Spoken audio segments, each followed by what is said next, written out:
சித்திர பெண்ணை வெட்கத்தை தூரத்தில் போகச் சொல்லு, கட்டளையிட்டு சொர்க்கத்தை பக்கத்தில் நிற்கச் சொல்லு. இனிக்கின்ற இளமைக்கு சிறகை கட்டிவிட, மிதக்கின்ற நிலவுக்கு நடக்க கற்றுக்கொடு. என்னமோ என்னமோ என்னக்குள் நடக்குது, அம்மம்மா அம்மம்மா மனசு பறக்குது. காதலை கட்டி வைக்க கட்டுத்தரையில்லை, வானவில் நடைபட்டு கரைவதும் இல்லை.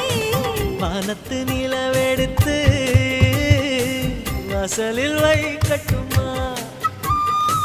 செவ்வந்தி பூக்களிலே பந்தலை போடட்டுமா? ஆனந்த கண்ணீர் ஓடுது நெஞ்சம், ஆசையில் கண்கள் தேடுது தஞ்சம். அழகு பூங்கொடியே